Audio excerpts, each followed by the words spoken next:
He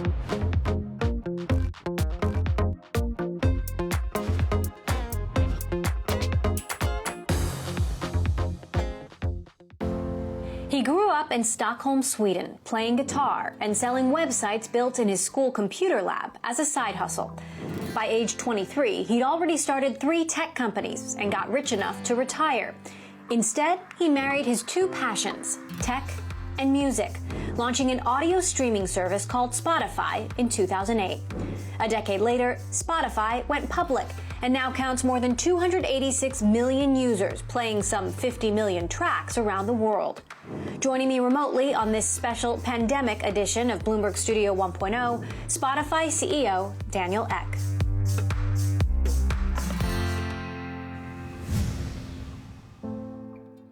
So how is COVID life in Sweden?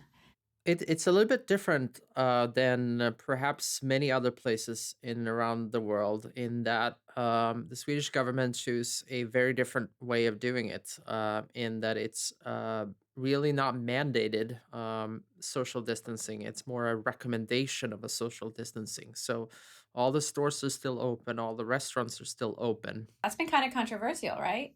It's been very controversial, and it's been widely reported by everyone from President Trump to world leaders around the world of what are these crazy Swedes doing. And yeah, I mean, it's been widely debated in Sweden too. But so far, at least, we're clearly impacted. But it's a sensitive time, but I feel pretty good about where we are right now. So what is it like running a $26 billion company in the middle of a pandemic? Well, the crazy thing, I think, for us is just how global the business is. So, we're in close to 80 countries around the world. So we're dealing with all these various stages of the pandemic. You have Asia, which is making a near recovery. You had Europe, that's right in the epicenter and was in the epicenter since early March. You have the US, which is kind of right now in the middle of the epicenter, and you have LATAM that will probably enter the epicenter shortly. So we're all in different stages of this epidemic. And what's just fascinating for me has been just seeing how the consumption habits have just shifted overnight. I don't think we've ever seen anything like this since the inception of the company, of just how people changed habits, changed what they're listening to, how they're engaging with that content. So it's just been responding to this new reality that we're living in, while at the same time making it culturally appropriate. You now have 286 million users, 130 million paying subscribers in 79 markets. How do you expect listening to shift over the next few months? We've actually been seeing an influx of new users coming to the service, including, which we're very happy about, old users returning to the platform. But I think it's hard to say. I mean, obviously, my guess will be as good as anyone's about when this will change and how quickly things can turn back into normal. For us specifically, the big thing is really around the commute. So to the point when people are starting to return back to their offices, their place of work, I suspect we're going to see something that looks a lot more like normalcy for us. Also, second big thing for us is just the gym. People are listening a lot to music while working out. Again, people are working out, but not going to the gym so much. So that's impacting the type of music that people are listening to as well. So I suspect as we're seeing places of work opening up and gyms opening up, I think we as a company will be a lot more like normal again. Now, this has really been hard on the music industry. I know, there haven't been any live concerts. You've got John Legend doing home concerts, Selena Gomez Instagramming her home studio. But just how hard do you think the music industry itself will be hit by this? Oh, it's absolutely going to be massive, specifically for artists themselves. So if you look at an average artist today, about 80% of their income comes from touring. So the fact that they can't tour, and likely won't be able to tour for much of the summer, which is one of the greatest points for concerts as well, will impact many, many musicians a lot. And not just that, but we're talking about all the roadies and everyone else that makes these concerts happen.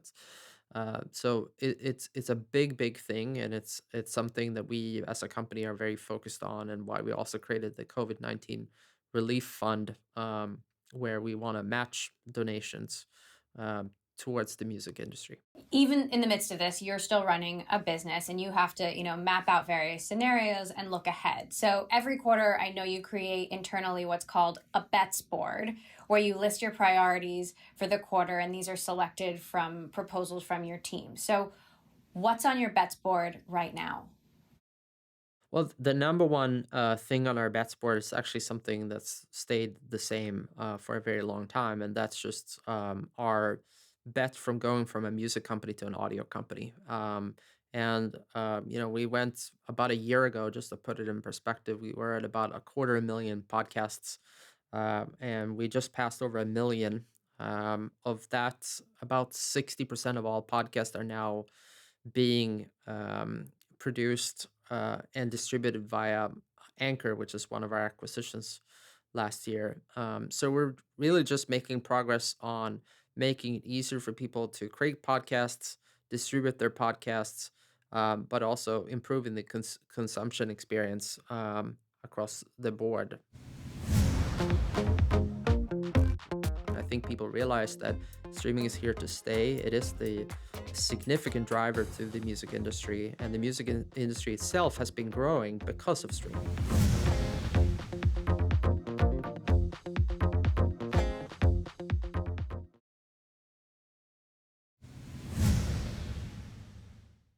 Spotify advertises that it is the largest driver of revenue to the music industry. So you have paid out $16.5 billion to the music industry since launch. But that, of course, is a double-edged sword, because it means 70% of what you bring in is going out the door right away. And even though you've shown consistent and solid growth since going public, Wall Street has been a little mixed. Can you reduce the share of what you have to pay to music companies long term? I think the most important thing is we tend to look at things as zero sum games. And that's just not my approach to a lot of these problems. So when you look at the music industry, I think it's very important that many people make this distinction between the labels against Spotify. But that's not how I look at it. There's still a lot of inefficiencies in the business for everyone. So if you just take it through from an artist vantage point, an artist now creates a piece of music. It used to be that one of the most expensive things was around distributing that music, pressing the CDs, getting it out to the retailers, making it heard. And that was a huge part of the risk that the record company used to take. Nowadays, one of the biggest risks is in marketing that record, because it's harder and harder to get heard in the world, and labels are spending a lot of money promoting music and getting it out there in the world. And that's something, as an example, that I think we can make a huge difference in just making that whole process a lot more efficient. Now, a lot has been made of Spotify's relationship with the music industry, and the stories that exploded are, Taylor Swift pulling her music off Spotify. Of course, it's back on there. Or Beyonce putting her album exclusively on a competing service. How would you describe your relationship with the music industry today? I think it's just night and day compared to when we started. Just 10 years ago, much of what I spent every single day about was just educating people about what streaming was. And the largest point was just the lack of imagining that this could be the future. So a lot of the things we were dealing with was, why would I want to do this? I want to own my music. This feeling of needing to own my music was the prevalent feeling. So no one even thought streaming could be a major source of revenue, let alone the biggest source of revenue. And so a lot of that was just educating the whole industry about that shift. Obviously, now we live in a world where streaming is not only, um, you know, the largest revenue source for the music industry, but is now over half of all the revenue for the entire music industry. And so people aren't talking about that. Now people are talking instead about, okay, well, what does that mean? And when have we reached a saturation of the music industry? And what will the whole industry look like? And how many will it support once we're at that stage? So it's a very different discussion than what we had 10 years ago. And a lot of the things you referenced were in that build-up phase when people were unsure whether streaming was something that was net positive for the industry. And I think people realized that streaming is here to stay. It is the a significant driver to the music industry, and the industry itself has been growing because of streaming. You're also working on this long term bet, which is your two-sided marketplace and allowing artists to pay to promote their music on the platform. How much do artists spend promoting new releases on Spotify? I know The Weeknd just paid to have his album promoted on Spotify, and how Right. much revenue do you think that can drive? Well, over time, we think it's a significant revenue opportunity for Spotify and for the music industry. And when you think about it right now, as I mentioned, a huge barrier for a lot of artists today is just the ability for them to market their music in an efficient way. And so either you have to be signed to a major label and you have to be on that level where someone at that company trusts that this will be a big thing and they're going to bet the farm on making that happen. But it's getting harder and harder to do that. And we want to democratize the process so that everyone can do it and that there's a lot more efficient ways where you can measure the ROI of that spend in a bigger way. Today we're early in that journey. We've been talking about it for quite some time now, but we're still very, very early in that journey. But over time, we think this will be a major driver of our business and the increase in our future profitability. So, about 60 million people in the US pay for a streaming service. How big do you think that number can get? And what do you think Spotify's share will be? Well, globally, we talk about the fact that we think this is an opportunity in the billions. Again, we don't put a ton of emphasis on how people are paying, whether they're paying through being on the ad funded environment or the subscription funded. And let me just put a perspective on that. So it's obvious today that the music industry focuses on paid subscription. But when I look at even all of the paid subscriptions combined today, I think IFPI has that number at, call it $12 billion or something equivalent. And then you look at radio, and in the US, the US radio industry, I believe this is probably 2017 or 2018 numbers, so it's a little bit outdated, but the entire US radio industry on just the ad side was $18 billion. So that's larger than the entire streaming industry is for the music industry. So in the future, I think the right metric to focus on isn't just the number of paid subscribers, but it's how many people do we have in um, in a legal environment where it's being monetized for the music industry. And I think the combination of ad supported and subscription and probably a la carte models as well. It's those three things that will drive the future of the music industry. The cost of Spotify is much lower in other countries like India, like Latin America, and the music companies are concerned about devaluing the cost of music. Do you see an opportunity to increase the cost of Spotify in some of the more mature markets like the United States, like we've seen Netflix do? I think definitely long term, there's that opportunity for us. I think in the near term, though, it's really all about focusing for growth for us. We talked a little bit about opportunity before, but I can't imagine, uh, you know, this not being a billion user opportunity around the world. And we talked about the US specifically. If you think about all the people who are consuming radio in the US today, it's well north of 80% of the population that are doing that. All of those are moving over online, and that's the opportunity that we're going after. And we still think it's the early days of that. And once you're hitting more of a maturity where it's hard to grow, I think then is where you're looking at price increases. We're just not there yet. Even in what you would call some of the mature markets, we still think that we're still relatively early in that cycle of growth. We do expect Apple to open up. It's moving in the right direction.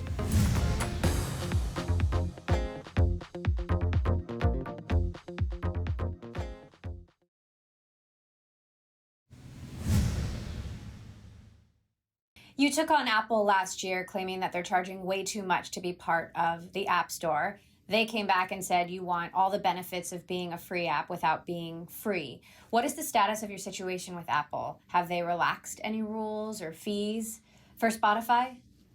Well, I think first and foremost, this is an ongoing complaint in the European Union at this point. So I can't talk too much about the specifics on this. But obviously, long term, we do expect Apple to open up, and we're very encouraged about being able to now finally use Siri as a way of just building in voice supports and also being available to build products for the Apple TV and Apple Watch, something that we haven't been able to do until very recently. So I think it's moving in the right direction, but we still have many steps to go before we consider this a an open and fair platform. Apple has stopped releasing numbers for Apple Music. Do you think that their growth has slowed, perhaps? I can't really speak to what their numbers are. My guess would be as much as your guess. What we have, though, is, and we've said this publicly before, we're two times the size of our nearest competitor, and we're about three times the engagement than our nearest competitor, too. And we think those two characteristics means we should be growing a lot faster. I wonder if you're surprised that Apple hasn't innovated more in an industry that it dominated for so long. Well, here's just my take. I think, we talk a lot about these big tech companies, and we talk a lot about how you could be very good at building these great companies, and they truly are phenomenal companies with amazing businesses. But I think there is something about focus. And this is something that, I've said a long time, that we're unique in the way that we're focusing on all of our time and attention on this one opportunity. And it's all about bringing audio onto the internet in a big way and moving it off of linear radio and physical formats. That's what this whole company is focused on. And that means everyone who's passionate about our mission has a sure way of coming here. Like, if you're passionate about music, if you're passionate about audio, Spotify should be the company you want to join. So let's talk a little bit about the podcast bet. Podcasts are a big bet for you, but this is still a relatively tiny audience. You've bought a number of different podcast companies now. Why do you feel Spotify needs to own podcast companies rather than being a neutral distributor like you are with music? Well, I think it's a much more nascent marketplace, just in general, than the music industry was. So, to your point, I mean, we're early in that journey, even though podcasts has been around for about 20 years. As a business, it's much earlier. It's really in the last sort of five, call it 5 to 10 years, where you've actually seen fully dedicated podcasting companies that have only focused on that with full-time employees. So we're much earlier in that journey, and for us to try to grow this platform, we think it's essential to really drive just the proximity to content creation and distribution much closer. And then I think, just from a strategy perspective, although there will be millions of pieces of podcasts around the world, there will be few that probably are these daily rituals. So for us to be able to build and invest in those properties, um, we just think it's a much better fit by owning them than perhaps having them just as a third party relationship. There's also video, and original video on the platform hasn't quite taken off. What kind of experimenting are you doing there to try to make something like that work? Well, in all honesty, Emily, we experimented a lot with when it came to video a few years ago. Because I think at the time it was less clear how the landscape of video would play out. Are we going to see long form content? Would we see short form content like YouTube, or would we see something in between? And what would that look like? And so we pursued that opportunity, learn a bit. What we really, in the end, ended up with, though, is realizing that our key strategies really around owning background moments, around owning really audio. And so it actually, more so than anything else, informed us about the strategy on doubling down on audio. And I'm very happy with that today when you look at a lot of these other media companies that have to invest billions of dollars in order to even be competitive with the likes of Netflix or YouTube. People love to float the idea of Netflix buying Spotify. Would you ever be interested in selling? Is that just ridiculous? I'm not interested in selling. No. And the reason why is I just feel like we are in this really unique time where, as I mentioned to you, it's probably a once in a generation opportunity that we have in front of us of this enormous consumer shift that are happening when people are choosing whatever they want to listen to whenever they feel like listening to it. They're growing up with new interests. They're fascinating for me is like we used to talk about the only thing that will work in media was short form content. But we're finding more and more that people are happy to engage an hour and a half to learn about a subject in depth. We were talking about, we can't have a professor in clinical psychiatry talking about a very complicated subject, but it turns out that people are engaging with that, and that's very exciting to me. And that's very much now the journey that Spotify's on. It's not just about entertaining people; it's about informing and educating them as well. And it's rare to be in a situation like that, and I think that's a huge opportunity both for me, for the company in itself, and I think ultimately it will reward the shareholders to go after that opportunity too. So we all need some extra music and audio in our lives. What is on, if you could right now create a pandemic playlist for the world, what should be on it?